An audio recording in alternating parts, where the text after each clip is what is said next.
Good morning to one and all. I welcome you back for our current affairs channel IABS News Bureau. Now we are going to discuss about the Hindu article. Here we are going to discuss about three different articles in our newspaper in today's newspaper, that is July 3rd. In this particular newspaper, the first page the article starts with respect to Defense Ministry approval to purchase 33 new fighter aircrafts from Russia worth 38,900 crores.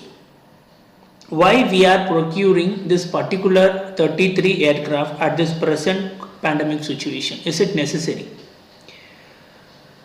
With respect to India's sovereignty and security on taking care of that boundary issues which is happening between India and China after June 15th, when Chinese troops attacked more than 20 Indian soldiers in Galwan Valley under patrolling point 14. Also, this is the first thing. Second thing, when our External Affairs Minister Mr. Rajnath Singh visited to Moscow, he signed this particular deal. In this particular deal, two things are coming. First one is why it is in today's newspaper, why it is not before. Yesterday alone, Defense Acquisition Council, that is DAC, cleared the deal worth 38,900 crore to purchase the 33 new fighters. Here we need to study about this thing, how it is relevant to UPSC syllabus. In UPSC syllabus, these kind of questions can be asked with related to science and tech column. What are the different types of missile and aircraft that we have when we are comparing with other countries? That is first one. Second one, say this same thing can be utilized with respect to bilateral relation that we are having with India and Russia. Here first this four aims that needs to be understood. First one, India is going to procure 21 MiG-29 fighter aircraft, and second thing, we are going to upgrade 59 existing jets. That is which comes under first point. Second point, we are going to replace the aircraft which are developed by HAL, that is Hindustan Aeronautical Limited. We had 12 such aircrafts. That aircraft name is Sukhoi 30 MKI. We are going to replace that same thing. The reason for it is Sukhoi 30 MKI already undergone crashes for past 3 years. 3 to 4 aircrafts have been undergone an accident, and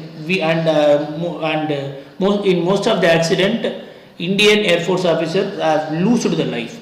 So we are going to replace the particular aircraft which is being developed by HAL under the guidance of Russian aircraft building company. And third one is with respect to a missile called Pinaka. This Pinaka is an indigenously developed all-weather indirect fire free flight artillery rocket system. It can be used to neutralize a variety of targets such as exposed enemy troop, armored and soft skin vehicle, communication center and air terminal complexes, fuel and ammunition dumps. Here you may ask a particular question. India has lot many missiles. Why we need to procure this particular missile? That is the way how we need to analyze the news. What is the difference between Indian missile and this Pinaka?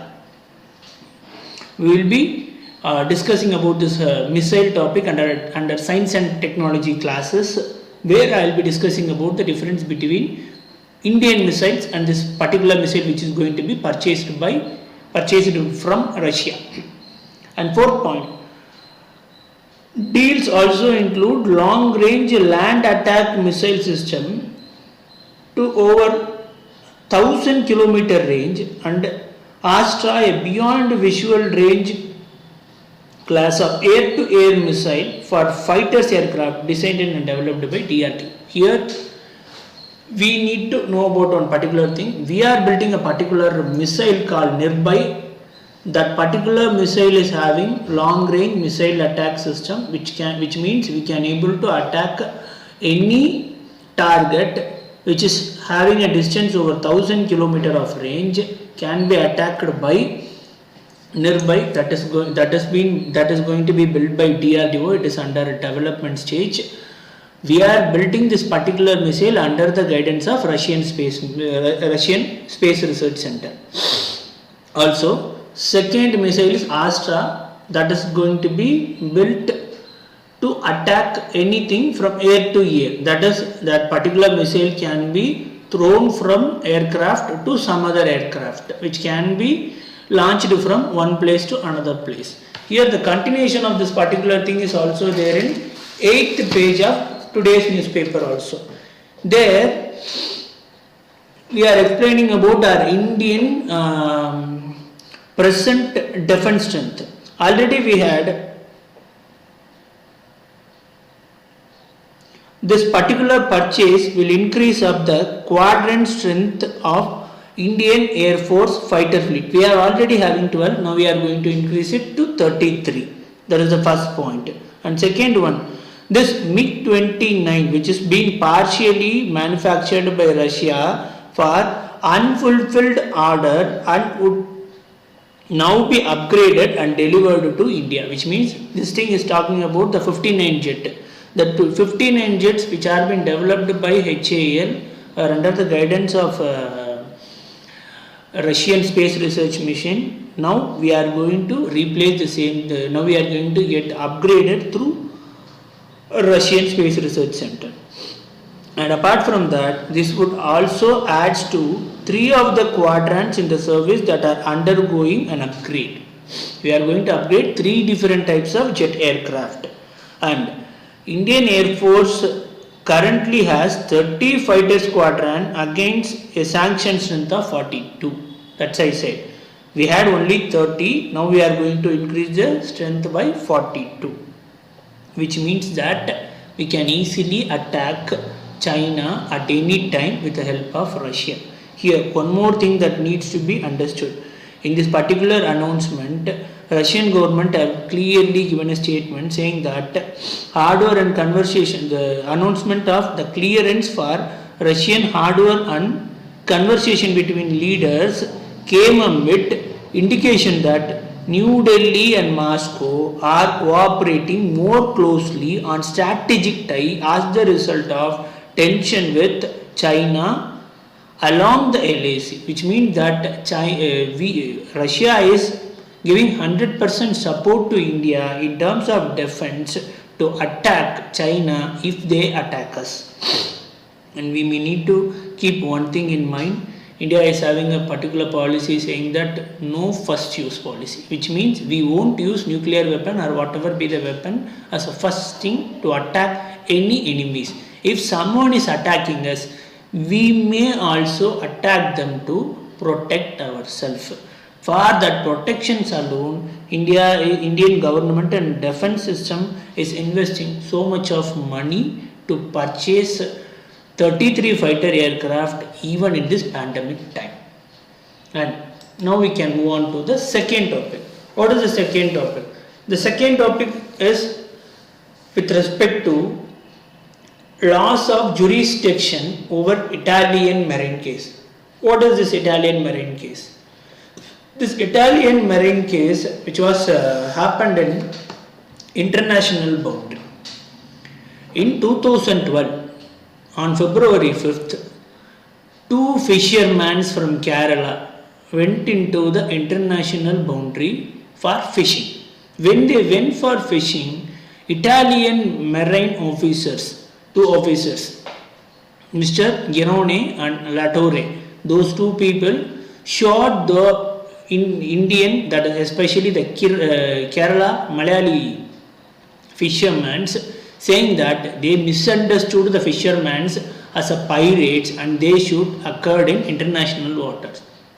It is not under Indian water boundary. This is the first thing that we need to keep in mind. If any such incident is happening inside Indian boundary, we can directly investigate the case in Indian court of law. But this particular incident has happened in international boundary. The case has been directly taken to international court, which is located at Hague. There, now the case is being investigated. While investigation, Italian officers, they are saying that they found, so the main submission of jurisdiction, it found merit in India's counterclaim that Marines on board Enrica Lecce has violated the freedom of navigation right under United Nations Convention of Law of Sea, which means under this UNCLOS UN clause, no one can able to take their right as no one can able to hold the right of the particular place, which means every country, for example, if we are saying India, southernmost tip of India is Kanyakumari. From Kanyakumari we can take 12 nautical miles saying as an Indian boundary. Apart from that 12 nautical miles, it is called as international water boundary. There also in between Kanyakumari and Sri Lanka we had one more same dispute with respect to this international water boundary. Just to give an example, if you take Chennai as one of the place, from Chennai harbour at exactly 12 nautical miles is only belong to India. Apart from that, other things that may comes under Indian Ocean or Bay of Bengal or Arabian Sea, it is not belongs to Indian government or Indian boundary. After the 12 nautical mile, whatever be the thing that is coming under, that is called as international water boundary. This particular case happened in international water boundary. So we can't able to listen to the particular case in Indian court. And there is the extension of this particular article also is there in 8th page, where we can able to see particular statement says that it found that the immunities enjoyed by the Marines as state official operates as an exception to the jurisdiction of Indian court and hence preclude them to judge the Marines. India has taken note of the award and will be in touch with relevant entities on the matter. This particular statement is being clearly given by Indian authority, that is Indian External Affairs spokesperson. The particular statement is given by spokesperson of External Affairs Department. He says that he will be considering, he will be having a proper view and concentrated to get how these Indians or Kerala fishermen are going to get justice in this particular statement, in this particular case. Here we may need to include one more thing. Here there is a particular statement called in spirit of cooperation, which means Italian government and Indian government, both the government needs to hold the spirit of cooperation to provide justice in this particular case.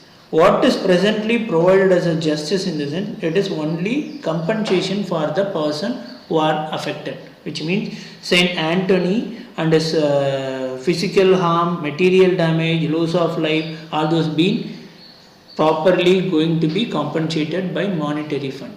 But that is not sufficient as per the advocate Mr. K.L. Balagopal, who is appearing from Kerala in front of Supreme Court, also in front of International Court of Law, to get justice in this jurisdiction. Here, one thing that we need to remember is compensation is anyway granted in this kind of cases, but Marine should have stood trial in any court for crime committed. They have this particular crime is clearly can be said that as cold-blooded murder by in international forum, because any military officer, they can't able to open fire even if they found the particular person is a pirate. They can go and investigate them even it is in international boundary. Without investigating, they directly opened at fire and killed and make two Kerala fishermen, make them that they showed two Kerala fishermen, and those two fishermen lose their life. Here the main thing is related to UNCLOS itself and role of international court, role of Indian court. Why Indian court is not able to prosecute this particular case? Because it is not coming under Indian jurisdiction, it is coming under international jurisdiction. That is the answer. And second one with respect to human rights, and third one with respect to UNCLOS, that is related to international boundary system. And third thing that we are going to discuss is with related to today article. In this today article, the article starts with a heading called core contraction. First, before entering into any article, first why we need to read article or editorial. Each and every editorial is being read by a UPSC aspirant only to have a proper hold in English language and the way of writing. If you know few words which are being quoted in this particular article, you can easily score good marks in essay. For writing an essay, we should read these kind of article on frequent basis. Today I am going to discuss about this particular editorial in depth. First, what is meant by core industry? Which industry can be called as core industry? As India has been an agrarian economy, here we can call agriculture as a primary sector. So here agriculture will be the core industry. But with respect to this particular column, agriculture is not going to be a core industry. Here something else is going to be a core industry. First, let me discuss about the first two lines. As output and demand slows, India must retain twin focus on pandemic and economy. This is the subtopic which is given for this editorial, which means this is going to talk about economy in one hand and COVID pandemic related issue in another hand. That is going to focus on two different issues. This thing need to be kept in mind before reading the further thing. And this particular article is quoting some data and output and advantages and hurdles, effects of Indian monsoon over Indian agriculture and other aided economic activity, and what are the bottlenecks or hurdles that we need to face in further time, and the data which has been given by ministries of commerce has been quoted to substantiate the answer. Finally, they have given conclusion. This is what we had in this particular article. This article directly starts with some 8 different core industries. It is going to talk about only 8 different core industries. Which 8 different core industry we will be using only for calculation of price index. Price index, that may be consumer price index, also for wholesale price index, that we will be learning in economics. What are the core industry that this particular article is talking about? It is talking about crude oil, steel production, natural gas, refinery product, cement, fertilizer, electricity and coal. As per the ministry report which is quoted in this article, production of core industries in India is shrank in March 2020 due to this COVID lockdown. That is the first point that they are stating in this particular article. In third or fourth line, they are using a particular statement. You can directly read this article. I'll read the 6th line, exactly 6th line. Of 8th, all but one posted declines in production compared with earlier year, with 6 sector witnessing double-digit drop, which means there are totally 8 sector. Out of those 8 sector, only one sector is having positive growth. Other than one sector, 6 sector out of 8 sector is having double-digit drop, which means they are declining its growth rate in double digits when we are comparing with previous year result. And here they are also stating that steel and cement industry are the worst hit industries or worst hit core industries. In that particular thing, they are using, the editor is using a particular word called slumping, S-L-U-M-P-A-N-G. What is the meaning of slumping? It is worst hit. When something is being hit to a percentage of 48 or 22, we can use the particular word called slumping. If it is more or less more than one third, we can use the particular word called slumping, worst hit. When it is double digit, we can use the word called slumping.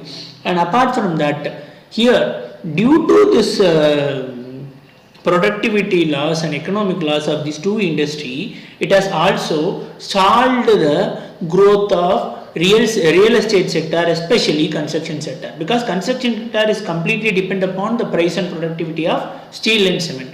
When the steel and cement production and sale is too low in the economy, we can simply say that the growth is delayed. The meaning of the word stall can be clearly stated as delayed in the process of construction industry. Apart from that, third industry that they are going to talk about is refineries. Refineries means here they are using the word called, in refineries you can directly read a particular statement as scrub on vehicular movement, stymied demand for automobile fuel. What is the meaning of stymied? Here stymied means prevented. Whenever the vehicles are prevented, on showing that lockdown is, on showing an expression saying that lockdown is completely, on showing lockdown or curfew, vehicular movement is completely stopped throughout the country. When vehicles are not in the movement, no one will be utilizing fuel. When no one is using fuel, refineries cannot do their manufacturing process, and the sale also can. So sales could be reduced in adverse way. That adverse effect which is being shown in refinery production is also being clearly shown in this particular article. Here the third word that we are learning in this article is stymied, which means prevented the growth or prevented the process. Here it is preventing the movement of vehicle. And apart from that, food industries, crude oil and natural gas also continue to slide down. Here it is not worst affected because everyone is eating, but only the hotel industries are not running. But here they are using a particular word called dogging. What is the meaning of dogging? It is having a meaning slow down for a subsequent period, as it can be simply said that dogging means following like a dog. But here following like a dog in negative aspect, which means food industry is being affected because of natural gas is affected because of low productivity in crude oil, and crude oil is being affected because of low consumption of food in and around the economy. Here it is dogging effect on one another. Food is being affected on crude oil is affected on natural gas. This is the dogging effect, or we can simply say that bombarding effect. One effect is being disturbed by, one movement is disturbed by another movement. That is called dogging. Here it has been clearly, we can simply say that dogging means negative slowdown for a subsequent period on one or another. That is called dogging. And here only thing is electricity has slightly showed advantages in terms of improvement. It is not required or wanted development. Slightly it has been developed when we are comparing with other industry. And here they are using a word called silver lining. What is the meaning of silver lining? We can simply say that it is an advantage. Only advantage which was happened in this particular period is growth and sale of fertilizer in a country, that is 7.5% for past 2 years, for past 2 months, even in this pandemic situation, which is clearly given by Finance Ministry report on June 23rd. It also saying that in the end of first paragraph, early green shot of economic revival. Our economy, whatever be the thing, we have already said that our core sectors are crude oil, steel and other things. Even these all core sectors are being affected, we can survey. But when agriculture sector is not developing, we can't able to survey because we won't be getting sufficient food which is required for highly populated country like India. Here the only positive point or only advantage they are saying in the word called silver lining, using the word called silver lining. Silver lining is development of sale in terms of fertilizer. Apart from that, they are also talking about the hurdles that we are going to pass. Indian agriculture is always known for its disturbance. How Indian agricultures are disturbed? Because most of our Indian agricultures are directly dependent on monsoon winds. Whenever monsoon is coming, rainfall will be there. Based on the rainfall, our agriculture productive will be there. Here, we can't able to say that whether monsoon is going to help the farmers by giving adequate rainfall, or if it is going to affect the farmers by giving extra rainfall. We can't able to say anything. That's why he is using a particular word called spared to make something faster. Monsoon has started little bit faster when we are comparing with previous year. Whenever this monsoon is having started little bit faster, which can able to increase the income of the farmer by increasing the productivity, which can also leads to development of rural economy. Here, and one more thing has also been quoted by Indian Meteorological Department, which is saying that average rainfall in spatial distribution in June is doubled in quantum when we are comparing with last year. So this is one of the positive advantage that he is discussing in this particular paragraph. Also, here he is using a particular word called hinterland. What is the meaning of hinterland? Hinterland, there are two different meanings. First one is vast land being some water body, that may be coast of river or coast of sea, and also it can related to a vast open area which is in some rural area which is away from busy areas. Both the things you can able to relate to this particular word called hinterland, but in this connotation we need to relate it to the land which is behind coastal areas or water bodies. And even now, even it is nearing, even the agriculture activity is being conducted or processed along the coast of river, we may need to add some kind of security measure. Why? What's happening in western and central parts of India or northern parts of India? Indian government and agricultural department, especially FAO, they have alerted saying that in the month of July we may expect a locust swarm from northern Africa. If that is happening, we need to be prepared. Indian government is already prepared. These are all the hurdles that Indian farmers and Indian core industry which are going to face in frequent months. That is the thing which was discussed in this particular article. And this article he is concluding by giving a statement: policy maker must not only contain COVID, they should also take activity simultaneously to boost economic momentum from sliding further, because already our economies are slided for past 4 to 5 months due to this curfew and shortage of production and other things. If we are only giving care for controlling COVID, our economy will be completely losing its position. So we need to, our policy maker and government, both the person, they need to take care of economy as well as health of a particular citizen. Now we came to an end of today's current affairs discussion. Thank you.